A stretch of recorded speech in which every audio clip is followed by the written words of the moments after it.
Good evening to you all. Today, we're starting the second episode on Surah Al-Aaraf. And we created you, then we shaped you, then we said to the angels, prostrate to Adam. So they prostrated, except for Iblis. He was not among those who prostrated. The meaning is that we, God, created and shaped Adam himself. One opinion says that this means the words are directed about Adam himself. We created and shaped Adam himself. Then we commanded the angels to prostrate to him.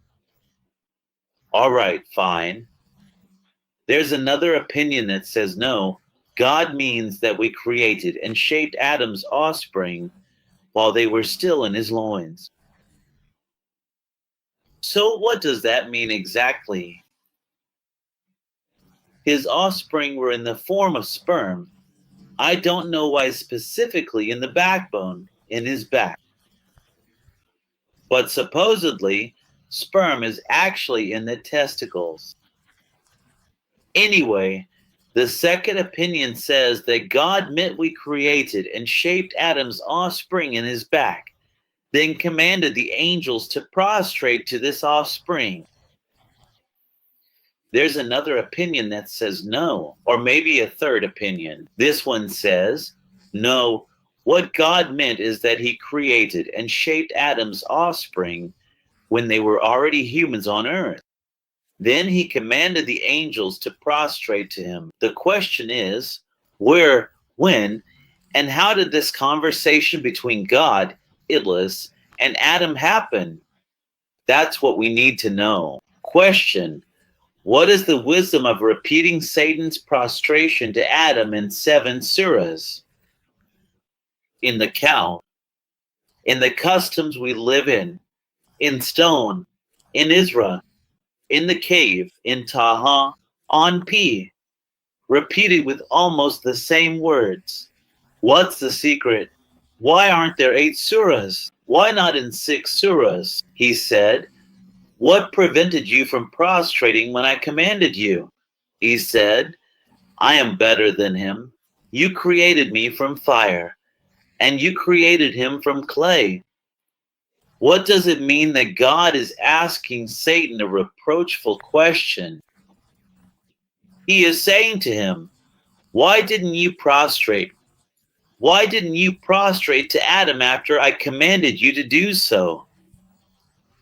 There is an opinion here that says the divine command to prostrate was given, or that this command took place, meaning it happened before Adam was even created, before God created Adam in the first place.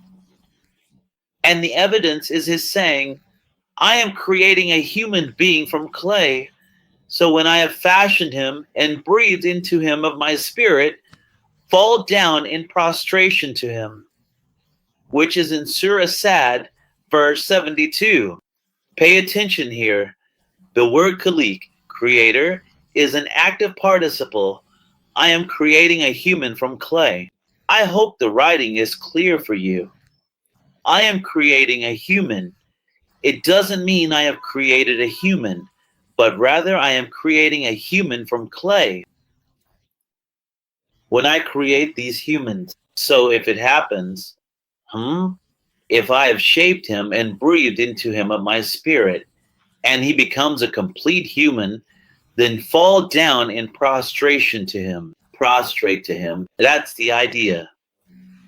So this was before Adam was even created in the first place. This command to prostrate. That's the verse. That's the whole idea. All right, okay. So here you go. That's the topic. So here, when God breathed the Spirit into Adam, the angels prostrated, but Iblis refused to prostrate and considered that the fire God created him from was of a higher rank than the clay from which, what? Adam was created, and that's why he refused to prostrate. Who is the source here? elgendynyc al-Quran by al-Qurtubi. Our usual question, where, when, and how did this conversation between God, Iblis, and Adam take place? Okay, what's the first point he mentions? He says, what you see here in red. He said, this is either from God or someone speaking about God. He says that God said, what prevented you from prostrating when I commanded you? So he said here is in the third person. And the question here is, who is speaking about God? The second he said refers specifically to Satan. He said, I am Iblis. I am better than him. You created me from fire, and you created him from clay. Who is speaking about Iblis, huh? Yeah, in the verse. He said, then get down from it. It is not for you to be arrogant here. So get out. You are truly among the humiliated. So what does it mean here? God is telling Iblis to descend from the heavens to the earth. Some people said no. Descend from paradise to the earth. As for the phrase, so get out. You are truly among the humiliated. It means get out of your fiery form, the one you used to act arrogantly over Adam, who was created from clay. What's the source here? It's Fath al-Qadir by al-Shawkani. Our usual question, where, when, and how did this conversation between God and Iblis take place? The second question, he said, pay attention here as well. He said, so descend from it. Here too, we ask, who is speaking on behalf of God? Because he said is in the third person. The speaker here is not God. And if you noticed in the first verse number 11 that we discussed, it says we said, here God is speaking about himself using we said. But here it says he said. So who is speaking on behalf of God? Who is the one speaking about God in the third person? He said. Another thing, if we go by what the commentators, interpreters, or jurists say, it says, so get out. If we take it as, so get out of your fiery form. If we interpret it with that meaning, okay, what is the form? Supposedly, this is a divine command, meaning he left his fiery form, the one he boasted about over Adam. So, what is the new form that Satan took after leaving his fiery form? That was the question of modesty. All right, what does the last question actually say? Pay attention here. It says, so descend.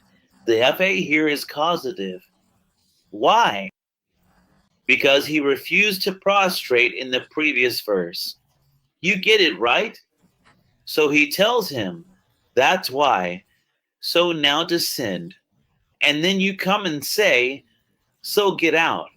I think the get out would be something additional, not something causative. We can't have a causative reason twice for the same thing. He said, give me respite until the day they are resurrected. What's the meaning here? Iblis is saying to God, give me time until the day they are raised from their graves. Let me stay in this world until they're resurrected from their graves at the final trumpet blast, which is what? The day of judgment, or the day the hour is established, basically. And of course, he wants to wait for the final trumpet blast so that he, doesn't die. Who is saying this interpretation, or what's the source here? It's from Malam al-Tanzil by al-Bagawi. Our usual question is, where, when, and how did this conversation between God and Iblis take place? He said, you are among those given respite. What's the meaning? God told Iblis, I have given you respite until the first trumpet blast, not the last one. I'll let you stay in this world until the first trumpet blast, when all creation dies. And notice, it's still the same source, because I found that the statements are very connected, so it's the same source. Honestly, Malan al-Tanzil by al-Baghawi, the question keeps repeating itself. Where, when, and how did this conversation between God and Iblis take place? He said, because you have led me astray, I will sit and wait for them on your straight path. What does that mean? It means that Iblis said to God, since you have misled me and caused me to go astray, and commanded me to descend from heaven to earth, I will block the descendants of Adam, or your servants, from the path of Islam. Again, we are still with the same source that said this. This meaning is from Malan al-Tanzil by al-Baghawi, because this conversation must have a single source so that the perspectives don't multiply, since it's considered a story. Here's the verse in question. So, the question here is also repeating itself. Where, when, and how did this conversation between God and Iblis take place? What is he saying to him here? He says to him, I will sit and wait for them. Pay attention. This is a very important phrase. Does this phrase carry within it a challenge from Satan to God? He says to him, I will sit and wait for them to prevent them from your straight path. Or the path of what? Islam? That was the question. The next question is, did God mislead Iblis? Pay attention. He says to him, because you have led me astray. Pay attention. This is a very serious statement, because God did not object to the phrase, you have led me astray. He just let it pass, handled it very naturally. Notice, if God had responded to him and said, I did not lead you astray, I commanded you, that would have been a different matter entirely. But here he says to him, since you have led me astray, I will do such and such. That was the verse.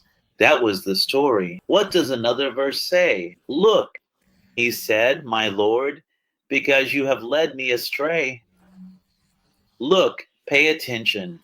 Notice how misguidance here brings together both God and Satan in a single verse. It means both are practicing misguidance. God misguides Satan, and Satan misguides, humans. He said, my Lord, because you have led me astray.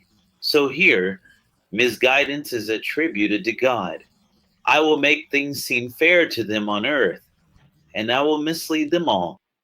This is the verse about Satan's own misguidance. Then I will come at them from in front of them, from behind them, from their right, and from their left, and you will not find most of them grateful. The meaning, Satan is telling God, I will make them doubt the afterlife, make the world seem attractive to them, confuse them about their religion, and tempt them with sins, so you won't find most of them to be believers. The source here asks a question. How did Iblis know that most people would not be believers and would follow him? The source answers by saying that this was just a suspicion or assumption from Iblis, but his assumption turned out to be correct. The evidence is shown by his saying, and Satan proved true what he thought of them. 1720. Who is the source? He is still with us. Signs of the revelation of al-Baghawi. The real question is the same question that arises. Where, when, and how did this dialogue between Satan and God take place? He said, "Get out of it, disgraced and expelled. Whoever of them follows you, I will surely fill hell with you altogether." Meaning, what does it mean? It means that God is telling Satan, "Get out of paradise, cursed and expelled, you and whoever follows you."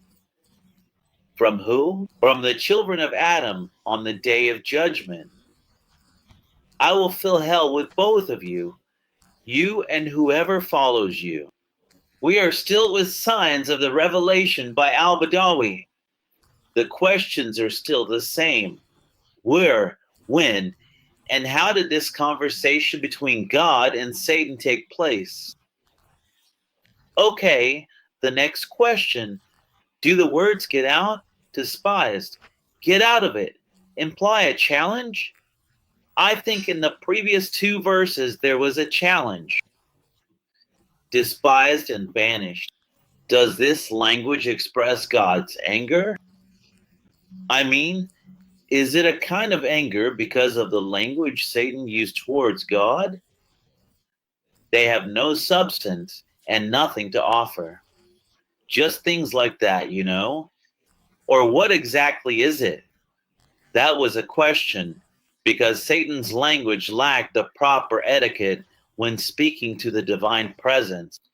The next question, actually, keep in mind that the word "get out" appears in the verse. Verse 18, the one we're discussing, says "get out of it." This means get out from, according to the source we have. Get out of paradise. Notice that in verse 13, get out itself there means get out of your fiery form, and it happens twice. In verse 13, get out means leave your fiery form, so you don't act superior to Adam, because you were created from fire, and he was created from clay. And in verse 18, get out means get out of, out of paradise.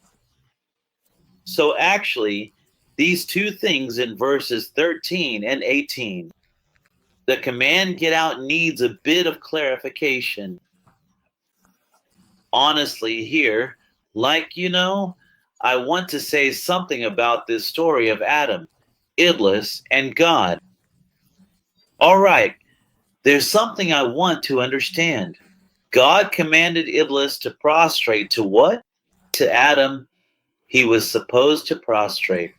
Adam refused for whatever reason, whether he was created from fire or whether Adam was created from clay. Whatever Iblis's point of view was in this situation, he disagreed. God disagreed with Iblis, or Iblis refused to obey God's commands. So why should I be brought down or betrayed because of it? If there's a disagreement between you two, settle it yourselves, because I shouldn't pay the price. He refused to bow to Adam, so why should I be brought down, have him unleashed on me, betrayed, or thrown into hell because of it?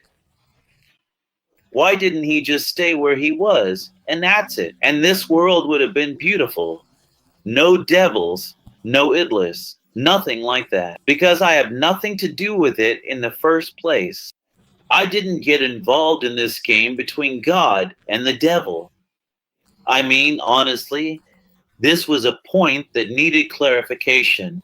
Why should a human being pay the price for a conflict that happened between God and Iblis, one he had absolutely nothing to do with? And he said, "O Adam, you and your wife, dwell in the garden and eat from wherever you wish, but do not approach this tree, lest you become among the wrongdoers." The meaning: after God finished his conversation, dispute, and issue with Iblis, he started the conversation with Adam. What did he say to him? He commanded him to live in paradise with his wife and eat from its fruits after he had expelled whom? Iblis. Exactly, very good. When God settled Adam in paradise, he was alone, without a companion. The important thing is, God cast sleep upon him, and while he was sleeping, he created his wife, Eve, from his left rib. When Adam woke up, he found her beside him and asked her, "Who are you?" She said to him, "I am your wife." He asked her, "Why were you created?" She replied, "So that you may find comfort in me and I in you, in the paradise that God commanded you to dwell in." So, of course, some people say what? They say what is meant is the paradise of the hereafter, and others say no, it was a garden on earth. This whole conversation happened on earth, and Adam and his wife were on earth. They weren't in the paradise of the hereafter. They were in, because the Quran refers to gardens as Jannat, paradises. There were two opinions about this. Why was man created? She told him, "So you may find comfort in each other, and I may find comfort in the garden God commanded you to stay in, regarding the tree God commanded him not to eat from." That was for him and his wife. Some say it was the fig tree, others the tree of knowledge, and some the camphor tree. So many different opinions exist. All right. That meaning was from Lubab al-Tawal Faimani al-Tanzil by Al-Kazim. So here are the questions. Honestly, I want to ask, and let me stay with you here in the picture, in this situation, just so there's some kind of communication between us. I want to ask here. So now, if Adam had obeyed God's command and hadn't eaten from the tree, our uncle Iblis, whom God told to descend, "I will go down to them and do such and such." So who exactly would he have gone down to then? Just imagine for a minute, suppose Adam listened and, didn't eat from that tree, whether it was the fig, camphor, or knowledge, it doesn't matter. The point is, this guy, Iblis, made a promise and said he would lead astray who, exactly, if they had just entered paradise and hadn't eaten from it yet? They hadn't eaten from the tree that God told them not to eat from. They still hadn't eaten. So who was he supposed to go down to then? That's the idea. So it's the devil anticipating the truth. He says, "I'm going down to them." But how do you know they'll disobey God, eat from the tree, and be expelled?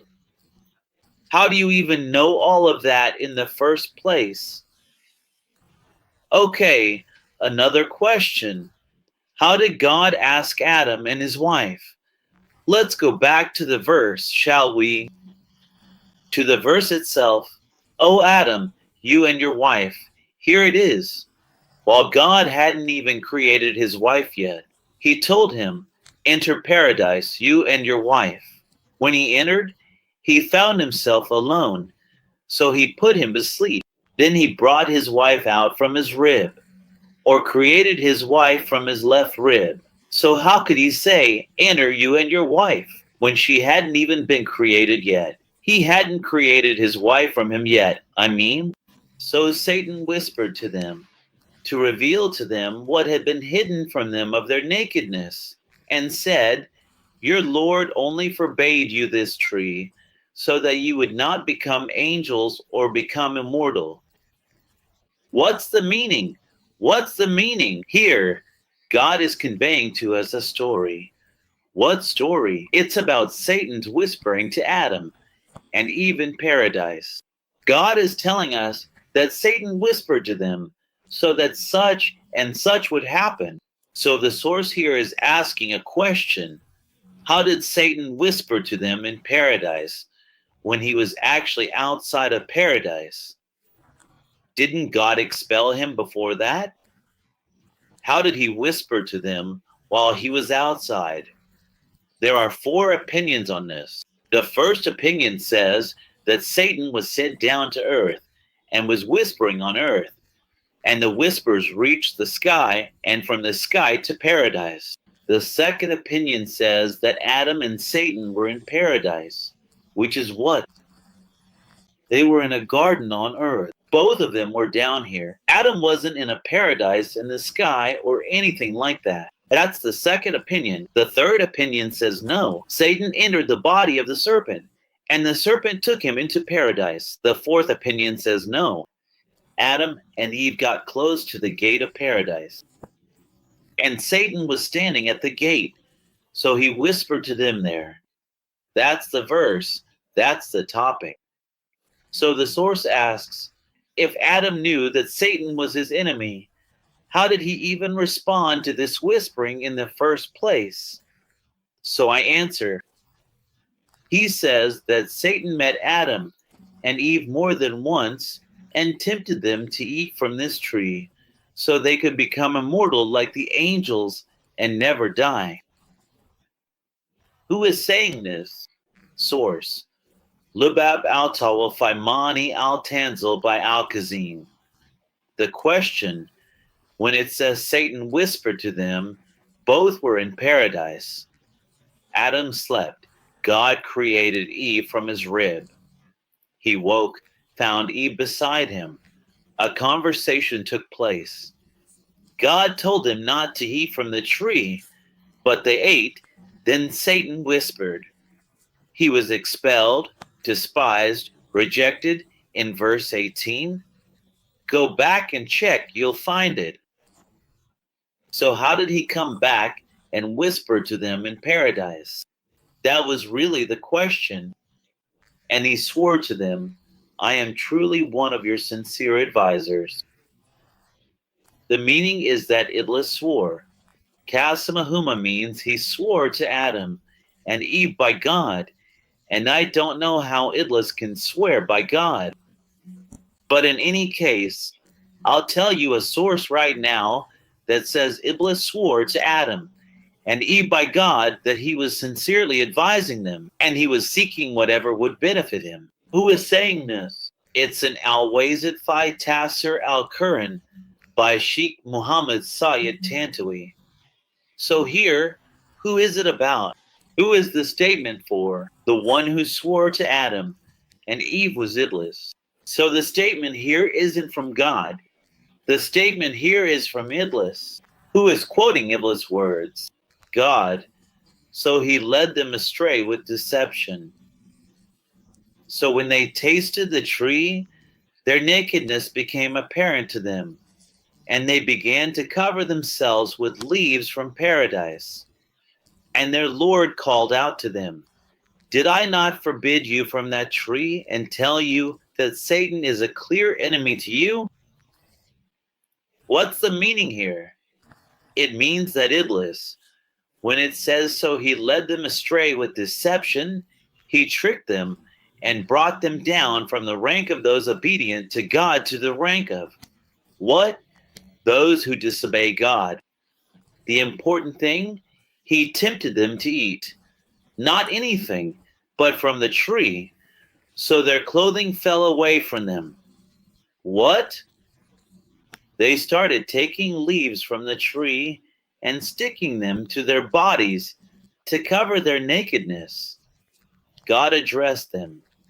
He said, didn't I tell you not to eat from this tree? And didn't I tell you that Satan is your enemy? That's the idea of the verse, up to the end of the verse. Here's the source and the intermediary in the interpretation of the Quran by Sheikh Muhammad Sayyid Tantawi. The real question is this. So why didn't God warn them that Satan would tempt them to eat from the tree, and that if they ate from it, they would be expelled from paradise? They said, our Lord, we have wronged ourselves, and if you do not forgive us and have mercy on us, we will surely be among the losers. The meaning is this. Adam and Eve asked God to forgive them and overlooked their disobedience, that they ate from the tree against his command, and not to punish them after this verse, after their repentance. What's the source? It's from Bar al-Ulam by al-Samarkandi. Pay attention here too. Who is speaking? He said, is there anyone speaking in the third person about Adam and Eve? They are pleading, supplicating to God. Remember, that means someone is narrating. Who is it that is telling us about Adam and Eve? Who is relating these words to us? I need an answer to this question. He said, go down, some of you as enemies to others, and you will have on earth a place to settle and enjoyment for a while. The meaning is that God commanded Adam, Eve, Iblis, and the serpent, the four of them, Adam, Eve, Iblis, and the serpent, that they should descend to the earth and become enemies to one another, so that they would settle there until they die and are laid to rest in its belly until the day of judgment, meaning burial. Some people say, no, descend here means to move, not to go down from higher to lower. No, they say descend means to move, and the proof is in descend to Egypt, which is in Al-Baqarah 61. Who is the source here? It is Jani al-Bayan fi Tasir al-Quran by Al-Tabari. So what does he say here? He says something very important. He says descend. Notice here, the word descend is in the plural, but in Surah Taha, verse 123, Taha says descend in the dual form. So what's the difference between here and there, even though it's the same story? Why is it plural here and dual there? He said, in it you will live, in it you will die, and from it you will be brought forth. The meaning is that God said this to Adam, Eve, and Iblis. You will spend your lives on earth. You will die there, and from it you will be brought forth. Does the disagreement mean that God commands Adam not to eat from the tree, and Adam eats from the tree anyway? Then Iblis comes into the picture, tempts Adam, and all that stuff. Does this story really make sense or hold up as an explanation for the creation of the heavens and the earth, paradise and hell, 7 billion people, and this whole world? So God created the heavens and the earth, paradise and hell, sins, and all the disasters we're living through just because Adam ate from the tree? Does that make any sense? That's why I'm telling you that all the Quranic stories, including the story of Adam and Eve, are just lessons. They never actually happened in the first place. See you next Saturday. Goodbye.